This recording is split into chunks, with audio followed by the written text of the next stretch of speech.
Merhaba arkadaşlar, kanalımıza hoş geldiniz. Bugünkü videomuzda çok güzel bir bebek çocuk eteği çalışması yapacağız.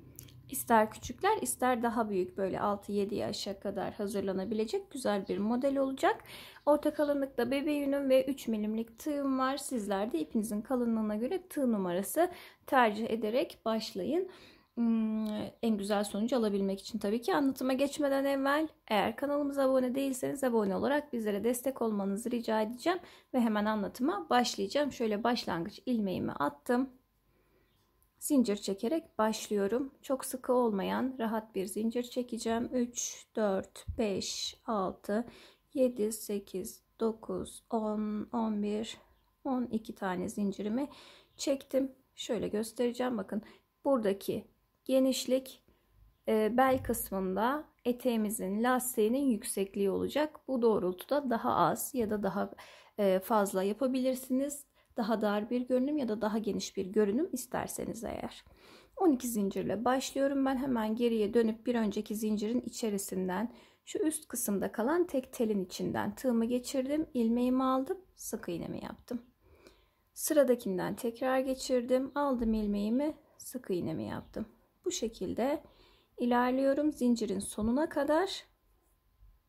Her zincirin içinden bir ilmek çıkarıp tek seferde çıkararak bir sık iğne oluşturuyorum üzerine.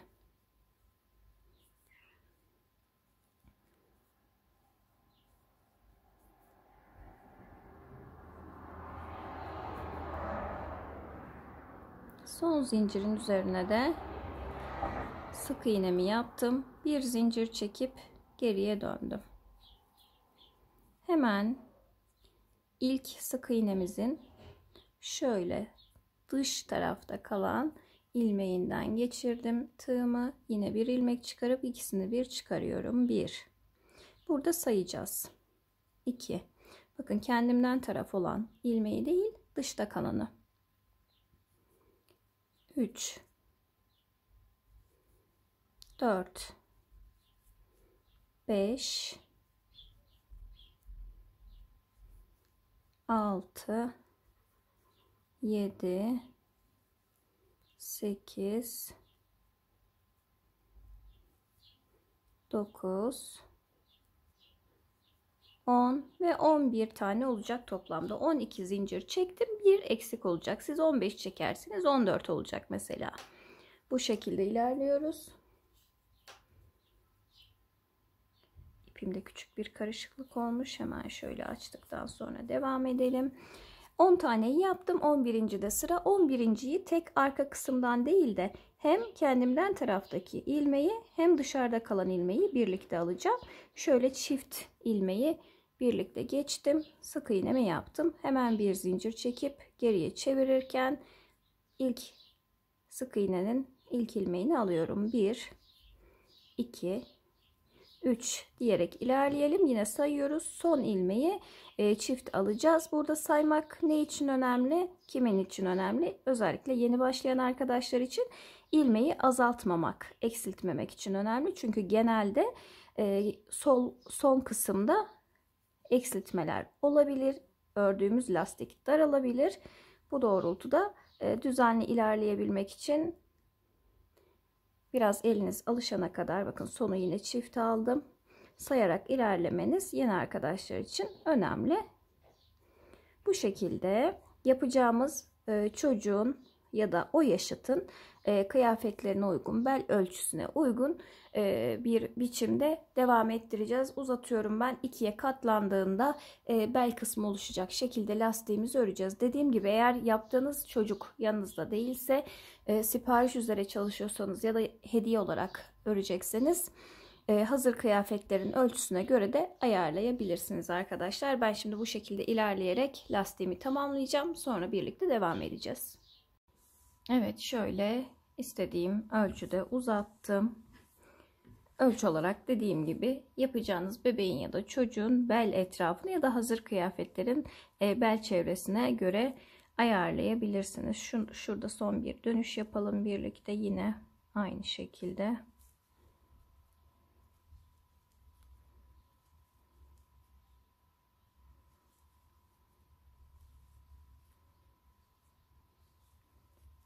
7, 8, 9, 10 ve 11.'yi en sondaki ilmek olarak alıyoruz.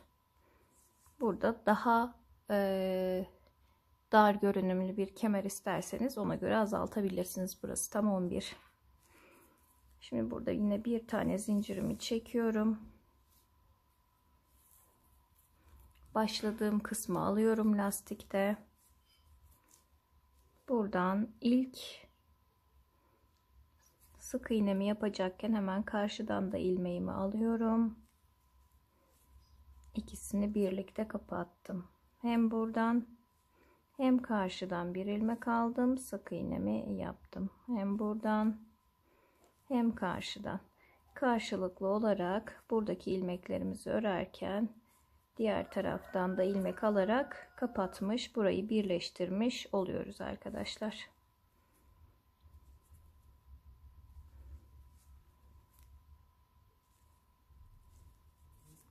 Bu şekilde lastiğimizi hazırladıktan sonra alt modeline geçeceğiz birlikte.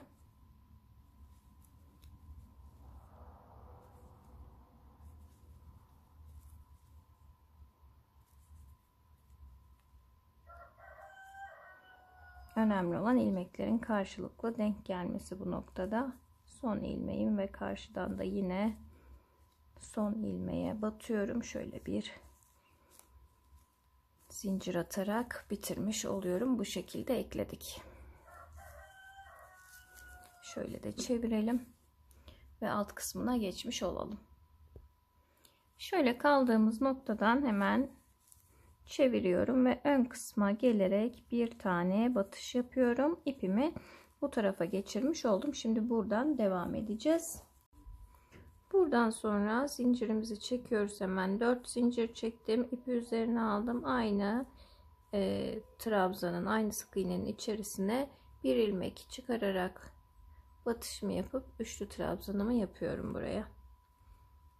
3 tane zincir çektim. İpi tekrar üzerine aldım. Yine aynı noktaya 2 tane yan yana trabzanımızı yapalım.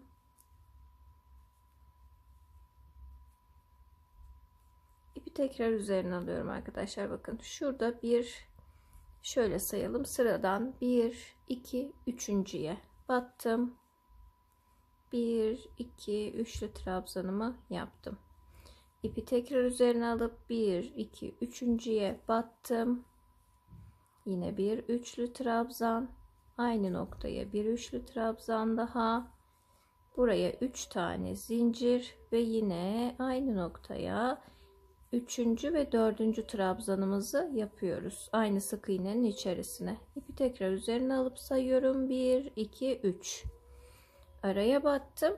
Bir trabzan yaptım. İpi üzerine alıp 1, 2, 3.'ye tekrar 4 tane trabzan yapıyoruz. Sağda 2, solda 2, orta kısımda 1, 2, 3 tane zincir olacak şekilde. Sıranın sonuna kadar bu şekilde ilerleyerek burayı tamamlayalım.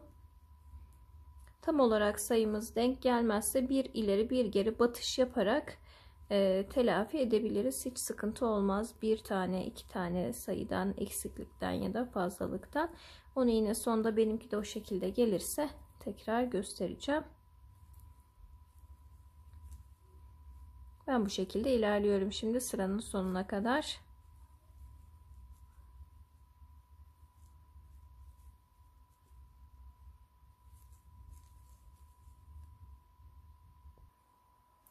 Evet, sıra sonuna kadar geldim arkadaşlar. Şöyle hemen sıranın en başındaki zincirimin tepe noktasına ilmek kaydırıp tekrar araya ilmek kaydırarak burayı bitiriyorum. Bu noktada ben tığımı 1 numara kalınlaştıracağım. Çünkü örgünün daha yumuşak olup daha kullanışlı olması açısından tığın kalın olması önemli. Hemen burada yine zincirimizi çekiyoruz. Başlangıçta ipi üzerine alıp boşluk kısmında trabzanımızı yapıyoruz. Ara zincirimizi çektik. 3 tane yine boşluğa 2 tane üçlü trabzan. İpi üzerine aldım. Şu noktada tekli trabzanımız var. Şöyle altından geçerek hemen trabzanımı alıyorum. Yani tekli trabzan değil, yine üçlü trabzan ama bir tane, yanlış telaffuz etmiş olmayayım. Hemen şöyle ipi üzerine aldım. Bir sonraki boşluk kısmına geçerek yine yan yana 2 tane üçlü trabzanımı yapıyorum. Araya 3 zincir ve yine 2 tane üçlü trabzan. İpi üzerine aldım. Bir tane trabzanımın altından üste doğru geçerek trabzanımı yaptım ve bir sonrakine yine geçtim. Bu şekilde ilerleyeceğiz. Ben sıra sayılarında 3-3 ya da 4-4 ilerlemeyi planlıyorum gidişat boyutuna göre. Mesela 4 sıra bu şekilde ilerleyeceğim. 4 sıradan sonra 2 trabzan, 3 zincir, 2 trabzan yaptık ya. Burayı 3 trabzan, 3 zincir, 3 trabzan yapacağım. 4 sırada o şekilde yaptıktan sonra 3 trabzan yerine 4 trabzan, 3 zincir, 4 trabzan yapacağım. Bu da eteğin gitgide açılan bir model, yani böyle kiloş şeklinde bir model olmasını sağlayacak arkadaşlar. Şimdi dediğim gibi ikinci sıraya başladım bu şekilde. 4 sıra yapmayı planlıyorum. Siz de 3, 4, 5 sıra şeklinde dönüşümlü olarak ilerletebilirsiniz. Elinizin, ipinizin durumuna göre sıra sayısı değişebilir. 3 sırada yaparsanız daha çabuk genişleyen bir etek örmüş olursunuz. 4 sırada birazcık daha yavaş, 5 sıra yaparsanız eğer daha yavaş açılan, daha az kiloş, yani kiloş değil de sadece böyle alta doğru açılımlı bir model olmuş olur. O doğrultuda sizler de şekillendirebilirsiniz. Farklı farklı şekillerde de örebilirsiniz sıra sayısını değiştirerek. Ben şimdi bu şekilde devam ediyorum. Sıra geçişinde burada yaptık, gördük zaten birlikte. Evet, şöyle 4 sırayı yaptım arkadaşlar. 5. sıraya geçtiğimde şimdi trabzan sayımda artırma yapacağım. Buraya kadar 2 trabzan, zincir, 2 trabzan yaptım motifleri. Şimdi burada başlangıçta 4 zincirimi yine çekiyorum. Hemen bulunduğum noktadan 1. trabzan, 2. trabzan zincirimle birlikte 3 oldu. Araya 3 zincirim. Yine aynı boşluğa 1, 2, 3 trabzan birlikte yapıyorum. Sonrasında yine ara kısmı aynı. Bir tane trabzan yapıyorum alttan dolayarak. Bir sonrakine geçiyorum. 1, 2, 3 trabzan, 3 zincir, sonrası yine 3 trabzan. Bu şekilde devam edeceğim. Dediğim gibi 4 sırada ve 3-4 sırada bu şekilde yapıp sonrasında artırma yapacağım yine. Aynı şekilde o zaman da 4 trabzan, 3 zincir, 4 trabzan olacak. Orada artık göstermem mantığı zaten anlamış olduk yeni arkadaşlarda. Bu şekilde devam ederek istediğim boyuta ulaşana kadar, ki bu tamamen kişisel tercihinize bağlı, daha kısa daha uzun yapabilirsiniz. Aynı yaş grubu içinde devam edip tamamlayacağım. Evet, şu boyuta geldik arkadaşlar. Lastikten sonra 2 trabzan, 3 zincir, 2 trabzan yapmıştım. Bu şekilde 4 sıra ördüm. Sonrasında 3 trabzan, 3 zincir, 3 trabzanı yine 4 sıra olacak şekilde ördüm. Buradan sonra ise 4 trabzan, 4 zincir. Şurada 4 yaptığım zincirlerimi trabzan sayısı arttığı için sonrasında yine 4 trabzan olacak şekilde motifi ilerlettiğim sırayı da 6 sıra şeklinde ördüm ve bu şekilde bitireceğim. Hemen hemen 26-27 santimlik oldu. Hazır bir etek ölçüsüne göre ben yaptım. İşimi görecek 1-1,5 yaş için, yani 1 ila 2 yaş arası kullanılabilecek şekilde bir boyutta, bir ölçüde bu şimdi. Bir de kenar kısmının tığını gideceğiz zaten. O da bir yarım santim, 1 santim kadar daha fark eder diye düşünüyorum. Şöyle son sıramı tamamladım. Hemen yan kısma gelip bir sık iğne yapıyorum. 1, 2, 3 zincir çektim. Dibine battım. Sık iğne yaptım. Burada küçük bir kirpik oluşturduk. Yandaki trabzana batıyorum. Bir sık iğne. boşluğa battım. Bir sık iğne, 1 2 3 tane zincirimle yine bir tane kirpik yaptım buraya. 3 zincir, bir kirpik daha, 3 zincir, bir kirpik daha. Şu trabzanın üzerine atlıyorum. İkinciye bir defa battım. Bunu boş bırakıyorum. Bir sonrakine battım. 3 zincir, dibine batarak yine kirpik yaptım buraya. Hemen yanındakine batıyorum. Boş. Şu ara kısımdaki üstten trabzanlarımı yine aynı şekilde alıp 1 2 3 tane zincirle yine bunun tepe noktasına batarak bir kirpik de buraya yapıyorum. İlkine atladım. Birinciyi boş bırakıp yanındakine de yine kirpik yapıyorum. Bir motif önceki döngüyü tekrar ediyoruz yine burada. Bu şekilde eteğin alt kısmını tamamlayacağım. Farklı yerlere batış, farklı noktalara kirpik yapılabilir. Daha az kirpik konulabilir. Mesela sadece bu orta kısımdaki boşluğa 3 kirpik yapıp kalanını sık iğne yapabiliriz. Öyle de olur. Tamamen görsel zevkinize kalmış. Ben böyle uç kısmı, etek kısmı daha çıtı pıtı dursun istediğim için biraz fazlaca 3 zincir bir batış yaparak kirpikler yapacağım.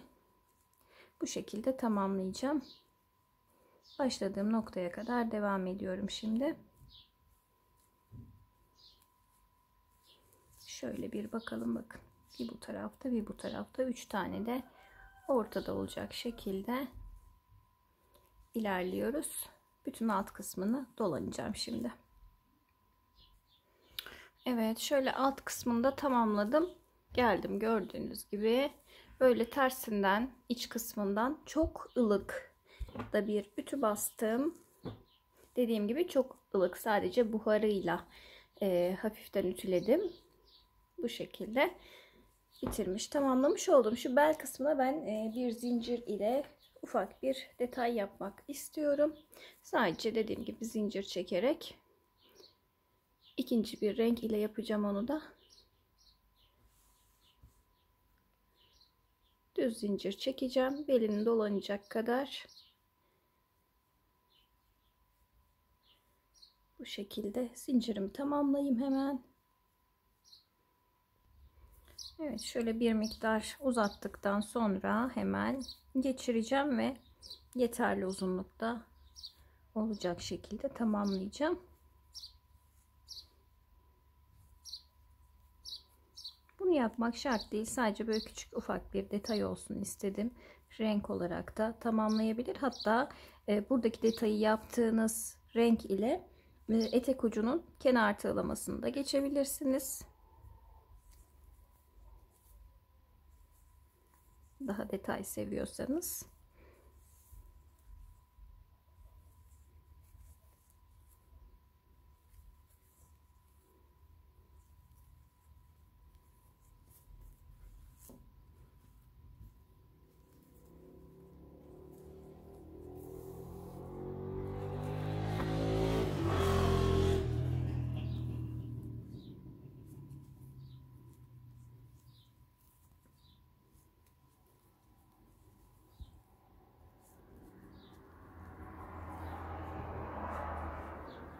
Evet, yeterli gelecek sanıyorum.